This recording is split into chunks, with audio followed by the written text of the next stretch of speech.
My name is Emma, and I'm a 20-year-old university student living in New York. My family has gone through a lot of changes. My parents got divorced when I was 14, and since then, I've lived with my mom. Things got even harder last year when my dad, who I was very close to, passed away from cancer. He left me a lot of money in his will, but I could only get it when I turned 20. This year, I finally reached that age, and then something surprising happened. One afternoon, my stepdad Justin, who is in his mid-30s and has been married to my mom for the last 6 years, asked to talk to me. Our relationship has always been a bit tense. I try to keep things peaceful, but he's not always been nice to me. He started the conversation with a serious topic. He suggested that I give the money my dad left me to my stepbrother Michael to help with his college expenses. According to Justin, Michael needed the money more for his education, and he thought it was only fair that I help out. I was shocked by his request. The idea of giving away the money my dad left for me felt wrong. I tried to explain to Justin that this inheritance was something my dad wanted me to have for my future, but Justin didn't agree. He insisted that I didn't need the money and that Michael's needs were more important. Despite his pressure, I stood my ground. I calmly explained to Justin that my decision wasn't about disrespect. It was about honoring my dad's wishes and keeping my personal boundaries. Justin got very upset and tried to intimidate me, but I remained firm in my decision. It was a tough conversation, but it was important for me to stand up for what I felt was right. I told him clearly that if he was upset by my refusal, he might want to rethink his approach. Justin, remember you're part of this household too, so let's try to keep things respectful, I suggested, but it didn't seem like we would reach a peaceful resolution. I ended the conversation and left before he could respond. Justin's reaction didn't surprise me given his past behavior. I had a feeling he might try to get the inheritance money for himself at some point. You might wonder about my mom's role in all of this. Well, that's complicated. My mom, for reasons I don't fully understand, always overlooks Justin's bad traits. She's deeply in love with him, almost to the point of being blind to his flaws. And I didn't want to ruin her happiness by constantly clashing with Justin. So I've tried to keep the peace for her sake. It's odd that even though I'm one of the youngest in the house, I often have to be the most responsible. At the time of this ordeal, my mom, Mary, was out of town, which is why she wasn't around to intervene. Had she been there, she would have been furious. Justin knew he had a window of opportunity with her away, underestimating my resolve in the process. As I walked away from our heated discussion, Justin followed, berating me and calling me a terrible sister for not wanting to give the inheritance to Michael. But it wasn't about not wanting to help, it was about the principle. Justin and Michael unfortunately seemed to follow the like father, like some trope, acting more like schemers from a cartoon than family members. Their antics reminded me of the characters Pinky and the Brain, with their roles in this scenario up for debate. As I tried to leave the argument behind, Justin wasn't done. He insisted I listen and comply with his demands, bringing Michael into the conversation to reinforce his point. Michael sleepily joined in, confused about the details until Justin prompted him about the supposed important reason behind their demand for the money, a supposed business venture that suddenly became about Michael's university tuition.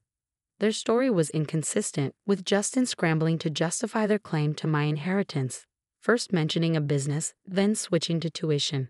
It was clear their motives were murky at best, relying on manipulation rather than any real need or right to the money my dad left me.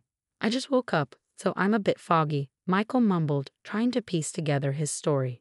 Right, the university. I've been thinking about going, and I need the money for that, so yeah, I need it. His attempt to claim the inheritance for his education wasn't very convincing. I couldn't help but firmly say no, which sparked protests from both him and Justin. Why not, Emma? He's clear about what he wants, Justin pressed, insisting that they deserve the money. We'll just have to see about that, I replied, feeling the tension in the air. Justin's usual antics were harmless, but this new scheme to manipulate me out of my inheritance showed a selfish and immature side of him.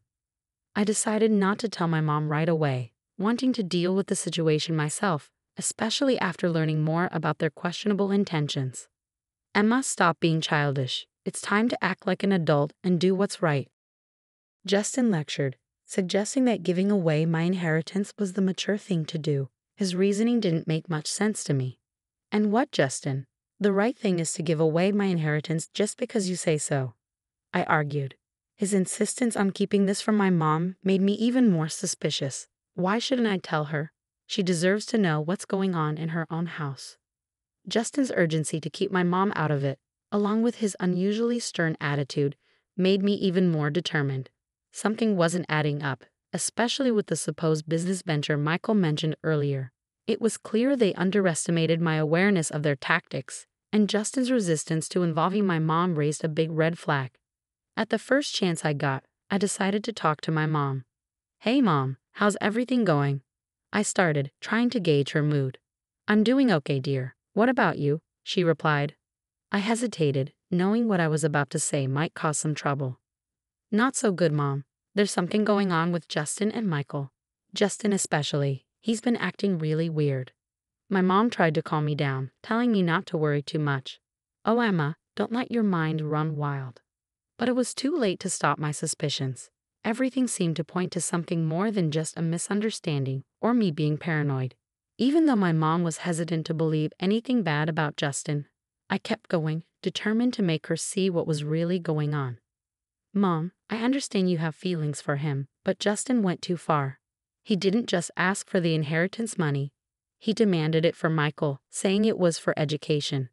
There's something not right about all this, and he even got aggressive when I mentioned telling you." I explained, my determination growing despite her doubts. My mom hesitated, torn between her emotions and the troubling accusations against the man she cared about. "I'm having a hard time believing this, Emma. I think we need more proof to understand what's going on." "Don't worry, Mom. I'll find the evidence we need," I reassured her. Even though she wasn't fully convinced, I couldn't shake the feeling that Justin had somehow manipulated her. But I knew I needed solid proof to expose his true intentions. That night, I searched the family computer for any clues about Justin's behavior. Luck was on my side when I found his email account open. What I discovered was shocking. Emails between Justin and a woman named Martha revealed a web of deceit. These messages hinted strongly at an affair. But what caught my attention was their discussions about plans for divorce and a future together, fueled by money from a shady business venture. While Justin was careful not to mention anything illegal, his betrayal was clear. Armed with this information and determined to learn more, I decided to talk to Michael, hoping he might accidentally reveal more about their plans. I started a casual conversation with him, secretly recording our exchange on my phone. "Hey Michael," I greeted him, pretending to be cheerful. "Hi, Emma," he replied, sounding happy. "You seem in a good mood today." "Why not?" "It's a beautiful day," I said, steering the conversation to find out more about Justin's plans and how they were affecting my family. I approached Michael with curiosity, pretending to consider their request for the inheritance money. "I've been thinking about what you and Justin said. I'm actually thinking about giving you the money for your college," I told him, watching his reaction carefully. "Really? That's great. I'll tell him right away," Michael said, sounding excited.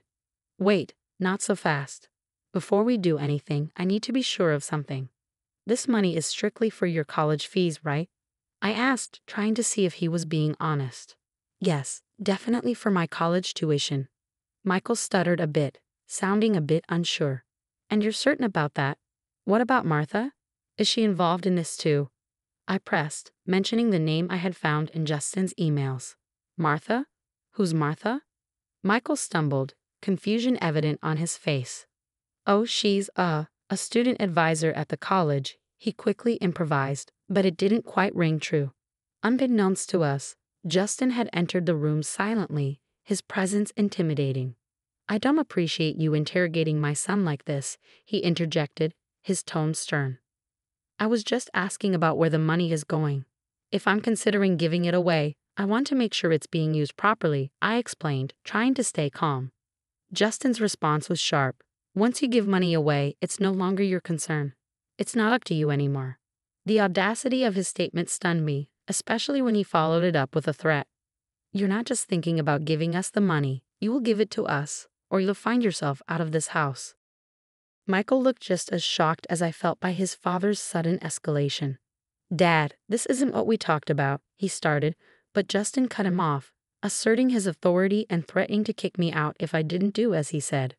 I chose to stay silent, retreating to my room while recording the entire confrontation. Justin had no idea that his true colors were being recorded. Once I was safe in my room, I gathered all the evidence I had against him. It felt like I was a detective in one of those crime shows, piecing together the puzzle. I had audio recordings and email screenshots, all pointing to Justin's deceitful behavior and his affair with Martha. Feeling the weight of my findings, I knew it was time to involve my mom. "Mom, are you sitting down? I have something important to tell you, and it's not easy," I said, preparing her for what I was about to reveal. Breaking the news to my mom was difficult. I started by telling her about the unsettling discoveries I had made. At first, she found it hard to believe, but when I played the audio recording of my conversation with Justin, her denial started to fade, replaced by a mix of shock and heartbreak. "Why would he do such things? Why be so cruel?" she asked, her voice breaking with every word. "It's difficult to accept, but we're dealing with someone who doesn't have our best interests at heart," I replied gently, trying to offer support despite the harsh truth. "I hate to say it, but he's not the person we thought he was." Hearing the truth from the recording was a turning point for my mom. "This is unacceptable. I can't believe I wasn't here to protect you from them," she said, her initial shock turning into determination. "Stay where you are. I'm coming back right away. And yes, I've locked my door," I reassured her. My mom's protective instincts kicked in. She was ready to confront Justin and make sure he regretted his actions. "He's going to realize he made a big mistake messing with our family," she said, her voice filled with determination. When she arrived, it was a moment of mixed emotions. We hugged tightly, sharing tears over the betrayal and the tough decisions ahead. But there was also a sense of relief and unity. Together, we spent hours planning, ready to face the situation as a team. In the days that followed, Justin was puzzled by my mom's sudden return and her cold attitude towards him. He tried to act cheerful, probably hoping to charm his way out of any trouble. But my mom saw right through him. She wasn't swayed by his act and was preparing to take action. Concerned about the true nature of Justin's business and the potential misuse of the inheritance, my mom decided to bring in professional help. She hired a private investigator to dig deeper into Justin's activities and the mysterious emails. The thought of him planning to misuse the money for unethical purposes made her furious, and she was determined to protect us from his deceit. The private investigator's findings confirmed our worst fears and shed new light on Justin's schemes. My mom filled me in on the details, and together we prepared for the next steps. It was clear that this was more than just a family dispute. It was about standing up against manipulation and ensuring justice was served. The atmosphere in the room was tense, a mix of disbelief and determination hanging between us. Justin's usual confidence seemed to waver under the weight of our accusations, his eyes darting around as if searching for a way out of our confrontation. "You don't know what you're talking about. This is absurd," Justin tried to deflect, but his voice lacked its usual assertiveness.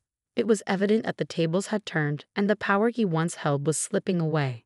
Caught in the middle of this familial turmoil, Michael looked from his father to us, his expression a mix of confusion and realization. Perhaps for the first time, he began to see his father for who he truly was, a revelation that seemed to shake him to his core. My mom, with a determined look fixed on Justin, stepped forward. "Not only do we understand, but we have proof. Emails, recordings. You've been planning to launder money through a laundromat, and you've involved yourself with a known criminal.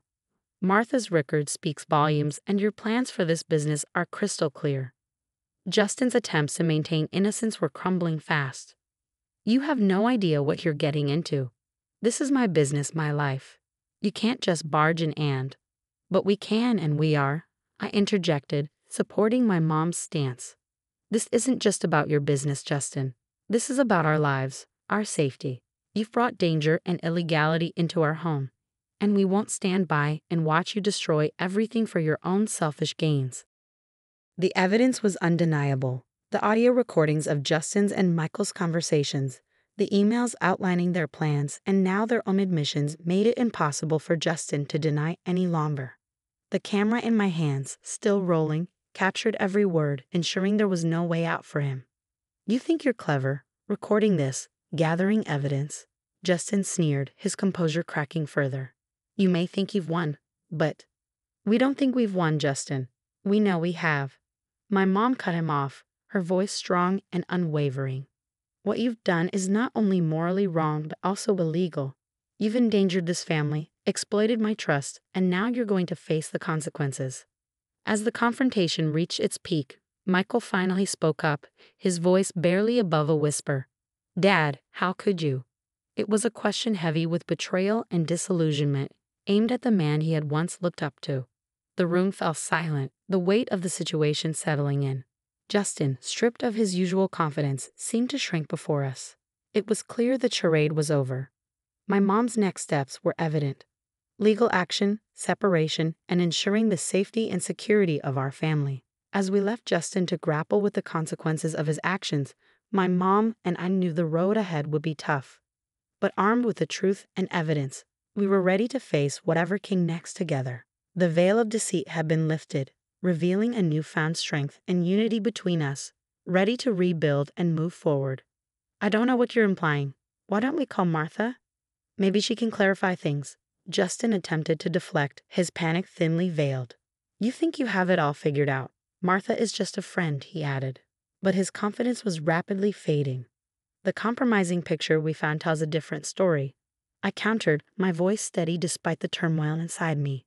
"And seriously, who uses email for affairs these days? It's incredibly reckless."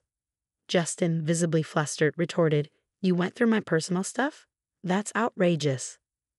"No, Justin, what's outrageous is you," my mom interjected, her voice filled with indignation. "How dare you threaten my daughter over money that rightfully belongs to her? How dare you try to evict her from her own home? Your actions are indefensible. How dare you involve your son in your reckless plans, putting him at risk? And your audacity to plan illegal ventures with that money is unforgivable. Now, when it's time to face the consequences, you suddenly fall silent." She continued, her words sharp and slicing through the tension in the air. Justin, feeling cornered and desperate, snapped, "Get that camera out of my face."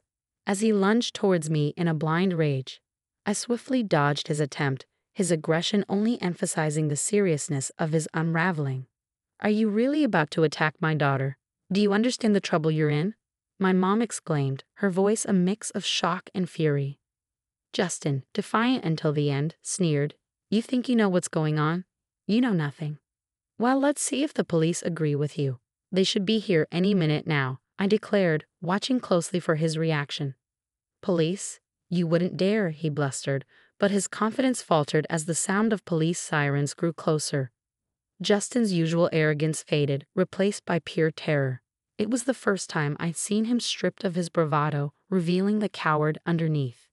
"Please, Mary, let's not make this worse. I can explain," he pleaded, his voice cracking under the pressure.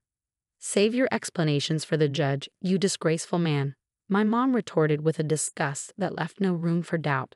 "And Michael, don't think you're off the hook. You'll face the consequences too." As the police arrived, it was evident that this marked the beginning of the end for Justin's schemes. My mom's powerful statement reverberated in the air, signaling a crucial moment of justice for us. "This should be a lesson to you about disrespecting my daughter and me. You're old enough to know right from wrong, and it's time for you to face the consequences." "Yes, Mom, I understand," Michael replied, acknowledging that he had crossed the line and needed to accept the consequences. "Come on, Grace, isn't this a bit extreme?"